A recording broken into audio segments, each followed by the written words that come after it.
501 পর্যন্ত ধরেন একটা শ্যাডো দিল, দিয়ে হচ্ছে আমার এসএলটা নিল, বাট ট্রেডিং ভিউতে প্রাইস 500 পর্যন্তই আসছিল, 500 নিচে আসে নাই, মানে 501 পর্যন্ত আসে নাই, বাট এক্সনেসে আমার এসএল নেওয়ার জন্য 501 পর্যন্ত আসছে। আপনারা বুঝতে পারতেছেন? আপনি কি জানেন একটা ব্রোকার চাইলেই আপনাকে লস করতে পারে এবং আপনাকে ম্যানিপুলেট করে লসের সম্মুখীন করাতে পারে। আপনি যদি ফরেক্স ট্রেডার হতে চান তাহলে কিন্তু আপনার সকল বিষয়েরই নলেজ রাখা দরকার, স্পেশালি একটা ব্রোকারের, কারণ আমাদের ডিপোজিট মানিটাই থাকে একটা ব্রোকারের কাছে। এখন এই ব্রোকারটা আজকে খুব ভালো কাজ করতেছে, কয়দিন পরে হচ্ছে সেই ব্রোকারটা আমাদের টাকা মেরে দিবে না বা ভেঙে যাবে না, তার গ্যারান্টি কি? তো আজকের ভিডিওর মাধ্যমে আপনি সকল বিষয় ক্লিয়ার হয়ে যেতে পারবেন এবং আপনি নিজেই আইডেন্টিফাই করতে পারবেন যে কোন ব্রোকারটা আপনার জন্য সেফ, সেই সাথে কিভাবে একটা ব্রোকার আমাদের লস করিয়ে থাকে এবং কিভাবে ম্যানিপুলেটিং করে লসের সম্মুখীনের দিকে নিয়ে যায়।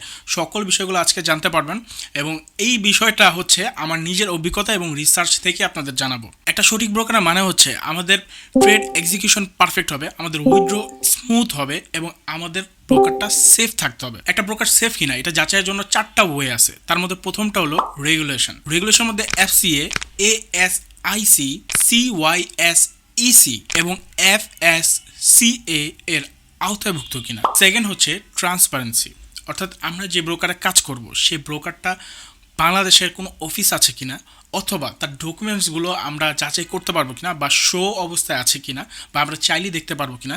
অ্যান্ড থার্ড হচ্ছে ব্রোকারের সাথে কন্ট্যাক্ট করার কোনো মাধ্যম, ক্লিয়ার মাধ্যম, যেন আমরা কোনো প্রবলেম হলে সরাসরি ব্রোকারের সাথে কন্ট্যাক্ট করতে পারি। থার্ড হচ্ছে execution speed and spread charge. And fourth হচ্ছে উইথড্রল স্পিড। তো থার্ড যে বিষয়টা সেটা হচ্ছে আমরা যে ট্রেডটা এক্সিকিউট করব সেটা কত দ্রুত এক্সিকিউট হচ্ছে মার্কেটে, বা এটা স্মুথ কিনা বা পারফেক্টলি এক্সিকিউট হচ্ছে কিনা সেটা আমাদের দেখতে হবে। অ্যান্ড স্প্রেড চার্জটা পারফেক্ট আছে কিনা। অ্যান্ড ফোর্থ যে বিষয়টা উইথড্রল স্পিড, এটাও কিন্তু খুব ইম্পর্ট্যান্ট। আমরা যখন একটা ট্রেড করবো বা আমরা যখন প্রফিট করব সেই প্রফিটটা যেন আমরা দ্রুত উইথড্র করতে পারি, আমরা যেন উইথড্রটা স্মুথ থাকে সেই বিষয়টাও দেখতে হবে। এখন আমরা 5টা ব্রোকার নিয়ে আলোচনা করব এবং কোন ব্রোকার আমাদের কী কী ফ্যাসিলিটিস দিচ্ছে, কোনটা আমাদের জন্য বেস্ট অ্যান্ড কোনটা আমাদের জন্য সেফ, সকল বিষয়গুলো আপনারা জানতে পারবেন। অ্যান্ড লাস্টে আমি বলবো কিভাবে আসলে ব্রোকাররা আমাদের লস করিয়ে থাকে এবং কিভাবে তারা আমাদের ম্যানিপুলেটিং করে থাকে। সর্বপ্রথম আমাদের সবার পরিচিত এক্সনেস নিয়ে আলোচনা করব। তো এক্সনেস দ্রুত উইথড্রল দেয়, স্প্রেড চার্জ কম, execution quality perfect and copy ট্রেডিংয়ের অপশান আছে, সেই সাথে হাই লেভারেজও আমরা ইউজ করতে পারি। অ্যান্ড আমি যে প্রথমে যে বিষয়টা বলছি রেগুলেট কিনা ব্রোকার, অবশ্যই আমাদের ফার্স্ট বিষয়টা দেখতে হবে যে আমরা যে ব্রোকারটা ইউজ করবো সেই ব্রোকার রেগুলেটেড কিনা। তো আমাদের এক্সনেস যে ব্রোকারটা আছে সেই ব্রোকারটা কিন্তু 4টা কোম্পানির আওতাভুক্ত। আমি যে প্রথমে 4টা কোম্পানির নাম বলেছিলাম, 4টা কোম্পানির আওতাভুক্ত আছে। সো আমাদের এই ব্রোকারটা টোটালি সেফ। এই ব্রোকার ট্রান্সপারেন্সিও কিন্তু ঠিক আছে, ডকুমেন্টস আপনি সব চেক করতে পারবেন, সেই সাথে আপনি চাইলেই এজেন্টের সাথে কন্ট্যাক্ট করতে পারবেন যে কোনো প্রবলেমে। বাট এই ব্রোকারটা কিন্তু অনেক সময় আমাদের লস করিয়ে থাকে অথবা ম্যানিপুলেটিংয়ের মাধ্যমে আমাদের লসের সম্মুখীন করিয়ে থাকে। তো এই বিষয়গুলো আমরা সব কিছুই লাস্টের দিকে জানবো। তো শুরুর দিকে আগে আমরা সকল ব্রোকারের সুবিধা অসুবিধাগুলো বুঝে নিই। অ্যান্ড এই ব্রোকারটা এক্সচেঞ্জটা বেশিরভাগ যারা স্ক্যাল্পিং পছন্দ করেন বা গোল্ডের ট্রেড পছন্দ করেন তাদের জন্য বেস্ট হতে পারে, যেহেতু স্প্রেড চার্জ কম এবং স্ক্যাল্পিং আমাদের দ্রুত এক্সিকিউশন দরকার, বিশেষ করে গোল্ডে যারা ট্রেড করি সো দ্রুত এক্সিকিউশন দরকার, এর জন্য হচ্ছে আমাদের এক্সচেঞ্জটা স্ক্যাল্পারদের জন্য বেস্ট। সেকেন্ড হচ্ছে এক্সএম ব্রোকার। তো এই ব্রোকারটা কিন্তু রেগুলেটেড আছে, বাট এই ব্রোকারটা এক্সচেঞ্জ থেকে সব কিছুতেই বেশি, যেমন ধরুন উইথড্রল স্পিডটা বেশি, এক্সিকিউশন কোয়ালিটি ঠিক আছে, পারফেক্ট বলতে পারেন, এবং স্প্রেড চার্জটাও কিন্তু এক্সচেঞ্জ থেকে একটু বেশি। বাট এই ব্রোকারে এক্সচেঞ্জের তুলনায় কিছুটা কম পরিমাণ ম্যানিপুলেটিং করা হয় বা কিছু কম পরিমাণ লস করানো হয়। তো চাইলে আপনারা এই ব্রোকার ট্রেড করতে পারেন যদি আপনারা এই ব্রোকারটাকে মানিয়ে নিতে পারেন। স্প্রেড চার্জটা যদি একটু বেশি দিতে পারেন বা সব কিছু বিষয় যদি আপনি মানিয়ে নিতে পারেন তাহলে আপনি চাইলে এই ব্রোকারটা ইউজ করতে পারেন, যেহেতু এটাতে ম্যানিপুলেটিংটা একটু পরিমাণ কম হয় বা ট্রেডারদের যে ইচ্ছাকৃত লস করানোটা সেটাও কিছুটা কম হয় এক্সচেঞ্জের তুলনায়। থার্ড আমি কথা বলবো আইসি মার্কেট নিয়ে। তো এই ব্রোকারটা কিন্তু রেগুলেটেড অ্যান্ড এই ব্রোকারের এক্সিকিউশন কোয়ালিটিও কিন্তু টপ নচ, বাট স্প্রেড চার্জটা এক্সচেঞ্জের থেকে তুলনামূলক একটু বেশি। বাট এই ব্রোকারটা কিন্তু অনেক দিক দিয়ে হচ্ছে মানে স্মুথ আছে বলা যাইতে পারে। বাট বাংলাদেশের আমরা যারা ট্রেডার রয়েছে বা বাংলাদেশে আমরা যেভাবে ডিপোজিট উইথড্রল করে আসলে ইউজ টু, ওই ক্ষেত্রে যদি দেখতে চান ডিপোজিট উইথড্রলে আপনারা একটু হচ্ছে সমস্যা ফেস করতে পারেন বা ডিপোজিট উইথড্র অপশনগুলো আপনার জন্য সুইটেবল নাও হতে পারে। এই ব্রোকারটা মেইনলি প্রফেশনাল ট্রেডার যারা আছেন এবং যারা হচ্ছে এই ডিপোজিট উইথড্রোর সাথে আপনারা পরিচিত আছেন বা আপনারা অভ্যস্ত আছেন বা আপনারা সব কিছু বুঝেন এগুলো এইসব বিষয়, তারা হচ্ছে এই ব্রোকারটা ইউজ করতে পারেন। এই ব্রোকারটা কিন্তু যেমন হচ্ছে স্ট্রং, তেমন হচ্ছে সেফ, তেমন হচ্ছে এক্সিকিউশন কোয়ালিটি সব দিক দিয়ে বেস্ট আছে, বাট ডিপোজিট উইথড্রলটা একটু প্যারাদায়ক। বাট আপনি যদি এটার সাথে মানুষই হয়ে যেতে পারেন বা আপনি যদি ইউজ টু হয়ে যেতে পারেন, তাহলে কিন্তু আপনার জন্য বেস্ট চয়েস হইতে পারে আইসি মার্কেট। ফোর্থ হচ্ছে এফএক্স প্রো। এই ব্রোকারটা যেমন রেগুলেটেড, তেমন হচ্ছে লাইসেন্সগুলো কিন্তু শক্তপোক্ত। সো যারা সেফ ট্রেডার আছেন বা যারা বড় বড় অ্যামাউন্ট নিয়ে আসতে চাচ্ছেন, সেফ জায়গায় রাখতে চাচ্ছেন, সেফ ব্রোকার চাচ্ছেন, তারা হচ্ছে এই ব্রোকারটাকে চুজ করতে পারেন। বাট এটা তো ডিপোজিট উইথড্রল একটু প্যারাদায়ক বাংলাদেশের জন্য। সো যারা এগুলো মানিয়ে নিতে পারবেন, তো তারা চাইলে এই ব্রোকারটাকে চুজ করতে পারেন। বিশেষ করে যারা আসলে তাদের মানিটা সেফ জায়গায় রাখতে চায় বা বেশি হচ্ছে সিকিউর থাকতে চায়, তারা এই ব্রোকারটা ইউজ করতে পারেন। 5 নম্বর ব্রোকারটা হলো রোবো ফরেক্স। তো এই ব্রোকারটা আমি কাউকে সাজেস্ট করব না বললেই চলে, কারণ এই ব্রোকারটা রেগুলেটেড কম, সেক্ষেত্রে লাইসেন্সটাও তেমন শক্তপোক্ত না।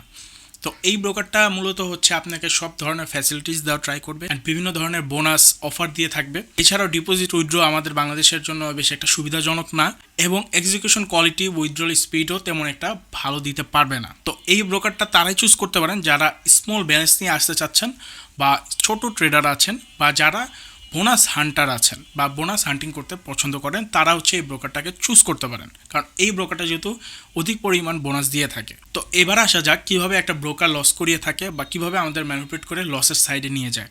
এরপরই বলবো যে কোন ব্রোকারটা আপনার জন্য বেস্ট হবে বা আপনার জন্য সুইটেবল হবে। তো আমার নিজ অভিজ্ঞতায় আমি আসলে, আপনারা ধারণাও করতে পারবেন না, আমি সকল বিষয় নিয়ে এত ডিপ পরিমাণ রিসার্চ করি যেটা অন্য কেউ করে না। সো আমি ট্রেডিং ভিউর সাথে প্রায় এক্সনেসটাকে একসাথে রাখি এবং দুইটাকে প্রায় হচ্ছে তুলনা করা ট্রাই করি, এবং প্রায় সময় হচ্ছে আমি ডিপভাবে রিসার্চ করি যে আসলে কী হচ্ছে, ট্রেডিং ভিউ আর এক্সনেস সেম কিনা। সব ক্ষেত্রে সেম দেখায়, বাট যারা ডিপভাবে এটাকে অ্যানালিসিস করছে বা ডিপভাবে এটাকে বোঝার ট্রাই করছে, তাদের চোখে এটা পড়ছে। তো ডিরেক্টলি আমি যে পয়েন্টটা আপনাদের মাঝে তুলে ধরতে চাচ্ছি সেটাতে যাই। একবার আমি ট্রেডিং ভিউতে স্পষ্ট 3টা ক্যান্ডেল দেখতে পাই যে 3টা ক্যান্ডেল হয়ে মার্কেট উপরে উঠেছে, বাট এক্সনেসে কোনো ক্যান্ডেলই সেখানে দেখাইলো না, সেখানে হচ্ছে ডাইরেক্ট গ্যাপ আপ দিয়ে মার্কেট রান করা শুরু করছে। সো এইভাবে হচ্ছে আমাদের মাঝে মধ্যে মার্কেট ম্যানিপুলেট করে থাকে বা লসের সম্মুখীনও কিন্তু এভাবে হয় অনেকে। অ্যান্ড আরেকটা বিষয় বলি, এটা অনেকের গায়ে লাগবে না আমি জানি, বাট আপনারা এটা নিয়ে যখন ডিপ রিসার্চ করবেন বা এটা নিয়ে যখন আপনারা একটু হাতাহাতি করবেন, তখন আপনারা খেয়াল করতে পারবেন যে এই বিষয়গুলো আসলে অনেক ক্ষেত্রে আমাদের প্রবলেম করে থাকে। এবার আসেন একদম শক পয়েন্টে, আপনারা হয়তো বা অনেকে আমার কথা বিশ্বাসও করবেন না। আমার একটা ট্রেড যেখানে আমি এক্সনেসে প্লেস করছি, যেখানে আমার অ্যাসেলটা ছিল, ধরেন অ্যাসেলটা ছিল আমার 500 পয়েন্টে বা 500 প্রাইজে, তো মার্কেট এক্সনেসে সেখানে 500 পয়েন্টের থেকে একটু নিচে হচ্ছে 501 পর্যন্ত ধরেন একটা শ্যাডো দিল, দিয়ে হচ্ছে আমার অ্যাসেলটা নিল। বাট ট্রেডিং ভিউতে প্রাইস 500 পর্যন্তই আসছিল, 500 নিচে আসে নাই, মানে 501 পর্যন্ত আসে নাই। বাট এক্সনেসে আমার অ্যাসেল নেওয়ার জন্য 501 পর্যন্ত আসছে। আপনারা বুঝতে পারতেছেন, 501 পর্যন্ত আসছে আমার শুধু অ্যাসেল নেওয়ার জন্য। বা ট্রেডিং ভিউতে সেখানে হচ্ছে 500 পর্যন্তই প্রাইস আসছে, সেটা দেখাচ্ছে। সেখানে শ্যাডো দেখাইছে 500 পর্যন্ত শ্যাডোটা আসছে, বাট এক্সনেসে আরও বেশি চলে আসছে। এইটা মেনলি ব্রোকারের লিকুইডিটির কারণে হয়ে থাকে, মানে ব্রোকারের অধিক পরিমাণ যারা ট্রেড করে তখন আসলে এই বিষয়গুলো হয়ে থাকে, এই বিষয়গুলো ঘটনা ঘটে। এই বিষয়গুলো নিয়ে আপনারা যখন রিসার্চ করবেন তখন এর অ্যান্সারগুলো পাবেন। অ্যান্ড এখন আমি আসি যে আপনারা আসলে কোন ব্রোকারটা আপনাদের জন্য ভালো হতে পারে। তো যত যাই হোক না কেন, আমাদের জন্য আসলে এক্সনেস ব্রোকারটাই হচ্ছে সবথেকে সেফ, এবং এক্সনেস ব্রোকারটা হচ্ছে আমাদের জন্য সুইটেবল। তো সব থেকে সেফ কারণ রক্তভুক্ত লাইসেন্স আছে, সব কোম্পানির আওতাভুক্ত আছে, এবং স্প্রেড চার্জটা পারফেক্ট আছে, এক্সিকিউশন কোয়ালিটি পারফেক্ট আছে, উইথড্রল পারফেক্ট আছে, ডিপোজিট পারফেক্ট আছে, সব দিক দিয়ে পারফেক্ট আছে। জাস্ট এই কয়েকটা বিষয় আপনারা যদি মেনে চলতে পারেন, আসলে আমরা যেহেতু ট্রেডার, আমরা সকল বিষয়ে আসলে এগুলোকে পিছনে ফেলেই হচ্ছে আমাদের আগাতে হবে, কিছু করার নেই। সো এই বিষয়গুলো মেনে, লসগুলো আসলে মেনে নিয়ে এবং হচ্ছে ম্যানিপুলেটিংয়ের বিষয়গুলো, এগুলো সকল কিছু মেনে নিয়ে আমাদের এই ব্রোকারই ট্রেড করতে হবে, এছাড়া আর কোনো উপায় নেই। মানে আমরা যদি বেস্টের দিকে যেতে চাই, পারফেক্টের দিকে যেতে চাই, স্মুথনেসের দিকে যেতে চাই, তাহলে এক্সনেস ছাড়া আসলে কোনো ওয়েই নেই। সো আশা করি আপনারা ক্লিয়ার হতে পেরেছেন, অ্যান্ড আই হোপ আপনারা অনেকেই হচ্ছে এই বিষয়গুলো জানতেন না। সো কারা জানতেন না অবশ্যই কমেন্ট করবেন, এবং এরকম সত্য বিষয়গুলা বা এরকম যে এই বিষয়গুলো সবার মাঝে হিডেন থাকে বা কেউ এইসব বিষয় নিয়ে কথা বলে না বা কেউ এই বিষয়গুলো জানে না, এই বিষয়গুলো আমি যদি আরও আপনাদের মাঝে তুলতে থাকি, তাহলে কিন্তু আপনারা আস্তে আস্তে সকল বিষয়গুলো ক্লিয়ার হতে থাকবেন। সো অবশ্যই কমেন্ট করবেন, আপনার মতামতটা কিন্তু আমার জন্য খুব ইম্পর্টেন্ট। আপনার মতামতের উপরেই ডিপেন্ড করে আমি নেক্সট ভিডিও আনবো বা এইরকম সত্য বিষয়গুলো আপনাদের মাঝে শেয়ার করব। সো দেখা হচ্ছে নেক্সট কোনো ভিডিওতে। সবাই ভালো থাকবেন, সুস্থ থাকবেন। আল্লাহ হাফেজ, আসসালামু আলাইকুম।